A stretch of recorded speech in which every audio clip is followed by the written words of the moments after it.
Facebook notification exposed wife's cheating of 5 years. So, I got separated and ripped her off. I've been married for 11 years with 2 kids, 8 and 5. My married life has been great until now, something I treasure a lot. Wife had been an amazing partner and a great mom to my kids. However, something happened 2 days ago that made me question my perfect happy family. This Friday night, we were lying on our bed to sleep. Wife was showing some funny videos on her phone, and that's when the Facebook message popped tingled with the chat head. It was there for a good 5 seconds. I saw the name and profile picture on the chat head before she swiped it away. It was 1 a.m. in the night. I asked her whose text it was. She replied, "I don't know. Maybe some random one on Facebook." I gave her back the phone and asked if she wants to respond. She said no, must not be urgent, and we continue to watch the video. Few minutes later, another message popped up from the same chat, and she swiped it off again. This happened a few more times, and every time it occurred, our awkwardness grew, followed by moments of silence. I could feel the cold, eerie vibe between us. I could sense an urgency that she wanted the phone back, but couldn't ask because that would lead to another series of questions from me. We no longer were enjoying the funny video. We were just pretending to watch it. My mind was clogged with the thought of who was messaging her so late, why she had gotten awkward about it, and why is she lying that she didn't know when we both had clearly seen the name on the pop head. I'm sure she also must have been restless waiting to have her phone back. When it happened for the 5th or 6th time, I handed her the phone back to her and said you should see if someone needs any help. She tried to assure me that it was fine, but I suppressed my doubts and said maybe someone isn't an emergency and needs something so she should see to it. I gave her the phone and rolled the other side of the back. I could see the reflection of her screen light on the ceiling. Few minutes later, she put down the phone and hugged me from the back. She tried to cuddle and initiate intimacy, but I didn't reciprocate. I felt like candy given to an upset kid. She realized that I had got suspicious of those creepy late-night messages, and she tried to cover it up through love-making. The next morning, I was still feeling low about the entire stuff. She asked me what's wrong. I told her nothing, but when she insisted, I asked her who had messaged her to that late in the night. She said she had not seen it yet. It was a plain bald lie on my face. I'm damn so sure that she had seen those messages right after I gave her phone back. In fact, I'm pretty sure that she had responded to those texts as well for the moment she got the phone back. I'm just flustered with the way she's lying in my face. I said, "Then check it now." She raised eyebrows that I was being nosy in her business. I'm not nosy. I'm bothered because she was lying. She then picked up the phone and pretended to open the messenger and read it. Then she said, "Oh, it's my coworker from my previous workplace I used to work 5 years ago." I asked her what was the message about. She said, "Nothing, just general stuff." I asked, "What general stuff?" She replied, "Oh, nothing important." I instinctively replied, "Show me." She froze. She was like, "What? Why do you want to see my phone? Do you suspect anything here?" I said, "I'm not suspicious, but probably curious because of the way she had been acting about this text." I had never been so suspicious about her actions, but God knows why this time. I just don't feel right about it. She has been gaslighting the situation since then. I don't know what's so wrong with asking her to show the phone. I said I would only see the chat and nothing else if she is not willing to show me. She says I'm invading her privacy. I don't know, guys, if she's asking to see her wife's phone as a privacy invasion or if I'm an a-hole here. I would appreciate any fresh perspective. Edit to add. I read the first 4 to 5 comments and wanted to clarify a few things. I'm asked if we have access to each other's phone. The answer to this is, she has my password, and she sometimes accesses it to make international calls. I don't know her password. Even when I needed to use her phone, she would unlock it and give. I never asked for her password. Never felt the need to know it. This time also, I'm not asking for her password. All I'm saying is show me the chat. That's it. Second, this is the first time I've ever asked her to show me the phone. I have never done this before. As I said, I never got suspicious of her before. If I missed adding any crucial information, I would be adding them in the comments and replies. Update 1. Last 1 week has been difficult with so many fights and yelling at home. My house happened to be a peaceful place. The only yelling was of my children's fights, but now it has become a battleground between me and my wife. We fought for the whole of last week, and we both were pretty much stuck to our guns. She was assuring me that there was nothing wrong in the chats. They just used to occasionally check up on each other, send birthday wishes and festive greetings, and nothing more than that. I said of that, so then, why is she not showing me that? I want to see that for myself. She said it was not about showing the message. It was about trust issues, and that I didn't trust her, and that I was intruding on her privacy. She thought I would move on from this soon and forget about it. She tried all means to distract me from the topic. The very next day she planned for a gaming evening. That didn't go too well because I was feeling low for most of the time. I tried to be cheerful with the kids, but also made it clear to wife that this is not going to help.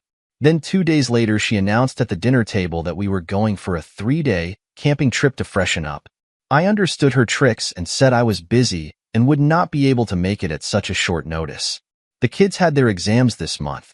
They were also kind of confused why she was planning a trip just before their tests.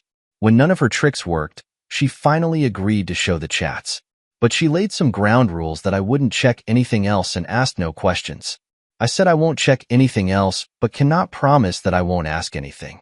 She said, well, in that case, let me give you a heads up. There might be an occasional spell of flirtatious talk, so don't freak out. Now it got wild. She assured me that it was harmless and didn't mean anything at all. It was just some generous compliments on her pictures.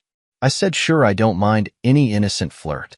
I'm not going to break my head, and definitely not my marriage, for something so trivial. I read the chats and it was an on and off conversation. But I felt it was inconsistent, and there was no chat prior to last year's Thanksgiving.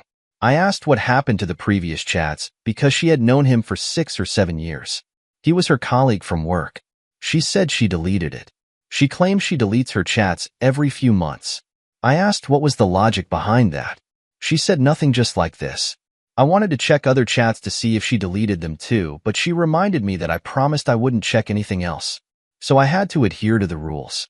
The situation has become worse than before. It has led to more doubts and apprehension than clarity. I was looking up here for any hack to retrieve the deleted messages, but couldn't find any. Not sure if there's any way. Apartment. Do you guys know of any such hack to retrieve deleted Facebook messages? But appreciate the help. Update 2. Some follow-up to what happened next. As you told, there were no ways to retrieve the deleted messages from Messenger. It doesn't go to the archives, so no luck in that front. Wife insisted that I move on from that incident, but I had this nagging feeling that something was not right. She suggested we go for a vacation. I said, instead, let's go for a couples therapy. She was repulsive, saying we didn't need any. I said I needed one because what I'm going through is not normal. My trust has run thin, and we cannot have a healthy relationship without trust. She agreed to visit the couples counselor. Visit 1. She's too guarded about her feelings. She measures her words before answering anything. She's more like, I don't see any problem in our marriage. It's just you, but I'm here to support you. The therapist made it clear that it's about both of us. Even if it's me who wanted a counselor, the reason is her, so she has to be involved and cooperative. Wife said she needs time to open up. We come back from the session, and I find her absent-minded. Any confrontation with her leads to a fight these days. She gaslights it and makes a point that I'm ruining our beautiful marriage with my baseless suspicions. Yesterday, she went grocery shopping and her car got flat tires. She asked me to pick her up. While driving back, she was cuddling my arms. I asked her she wanted to stop by for a coffee. She nodded yes. She was silent for most of the drive to the coffee house. She was anticipating a confrontation. I also thought this was the best time to talk about it. I asked her she wanted to confess anything. This is the time. She said they flirted with each other. Everything was fine with me until it was within the limits. She remained silent and said on a few occasions the limits might have gotten crossed. Limits crossed as in sexting, she said. I asked how many times. I said I don't have the count, on and off in the last 5-6 years. My heart was pounding as she was unfolding a new angle to my every question. I started asking her the next question. All my deadliest nightmares were coming true. I didn't know if I was ready for the answer that might come to my next question. The severe hesitation, I asked her, is that all? Was any physical relationship involved? She took a few seconds to reply, and that pause felt like forever to me. She started sobbing and replied yes once. That moment I lost my crap. Like, what the hell? She's been sleeping with her coworker at my back, and I have no idea about it. I freaked out. I stood up and left the coffee house. She followed me outside. I was racing up and down near my car. She said it was a long time ago, and she had almost forgotten what had happened. Being a classic line of every cheater that means nothing. I love you and my family is everything for me. I said no, family is not everything for you. If it was, you wouldn't have screwed it up. I got out of the car, and before I could drive off, she hopped in. I dropped her home.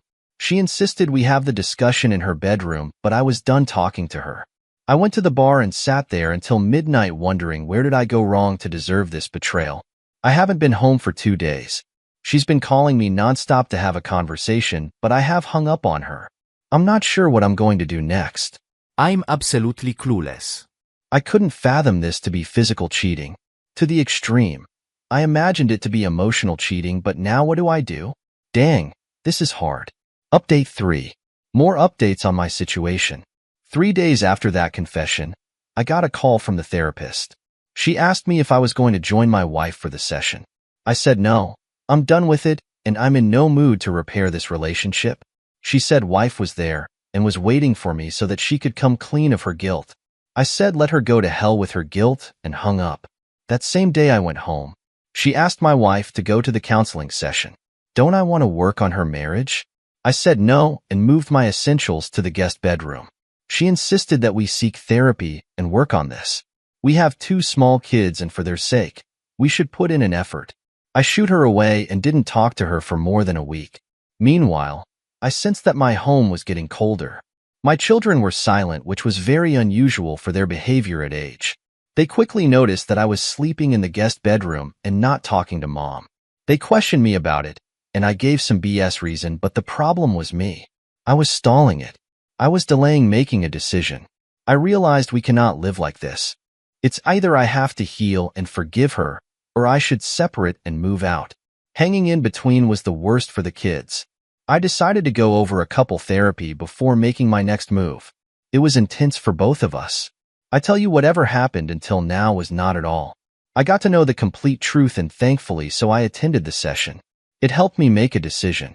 Wife confessed that she slept with a affair partner some 5 years back. She was going through emotional turmoil. She had lost her mother back then while battling postpartum trauma after the birth of her second child.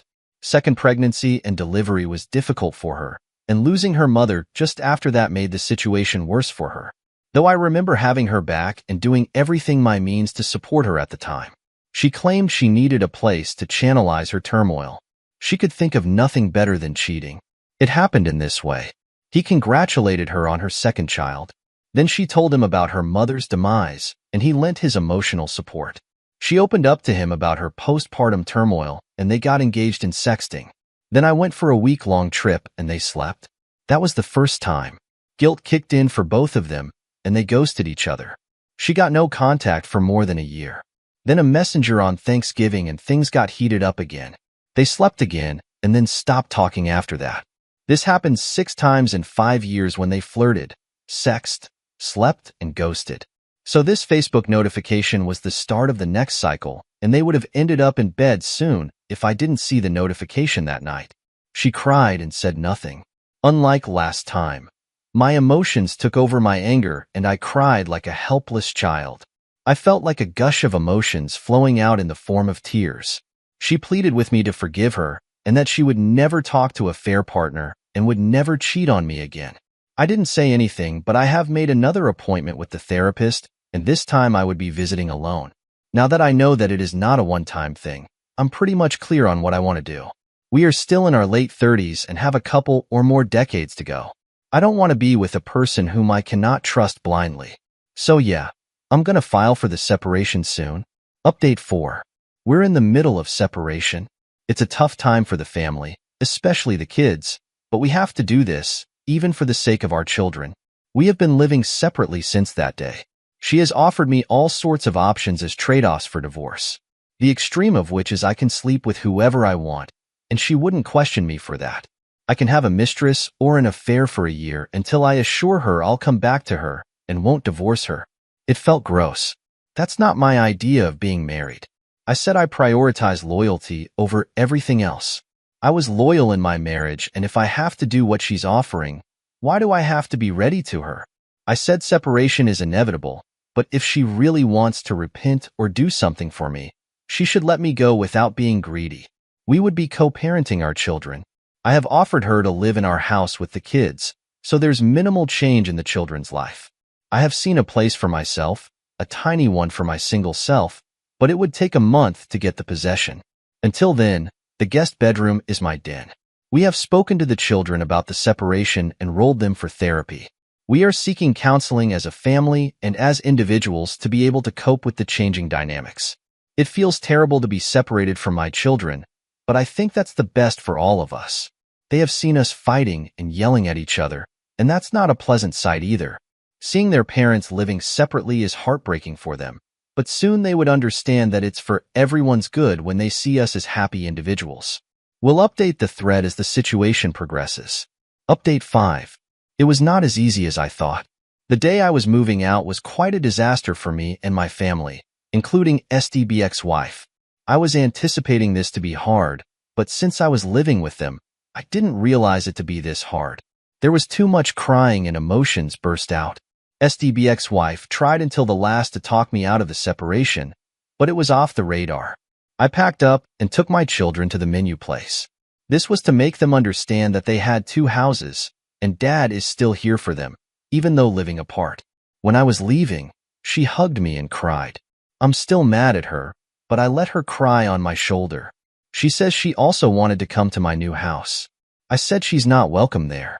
She broke down so badly that she didn't care that the children were around and said, I bargained to my happy and stable marriage for something so cheap and meaningless. What I did has no importance in my life, and yet I lost everything for that.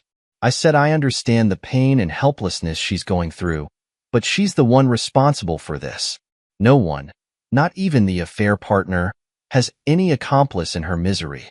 After knowing about their affair pattern, it doesn't look like they had any sort of emotional connection. It sounds like an occasional cold sex, and they move on in their individual lives. Sadly for wife, I was able to get to the truth that she has to go through this while the affair partner is leading his life peacefully with his wife and children. I'm not sure if SDBX has updated a affair partner about her divorce. They might completely cut off of each other after this if a affair partner treasures his marriage and doesn't want to end up having a fate like SDBX. Or they may go deeper into the affair, their business, don't want to break my head over this. Some of you commented that I should inform affair partner's wife about the secret affair. Like me, she also must be in the dark about this. Yeah, that makes sense, but I'm yet to dig into that thought. I have a very limited coordinates about affair partner, and trying to find the channel to contact his wife would be a task. So maybe once I'm settled into this new place, I'll try to reach out to her. We'll try updating this thread whenever possible, but even if I don't or delay it, want you all to know that I appreciate all the support I got here. Thanks.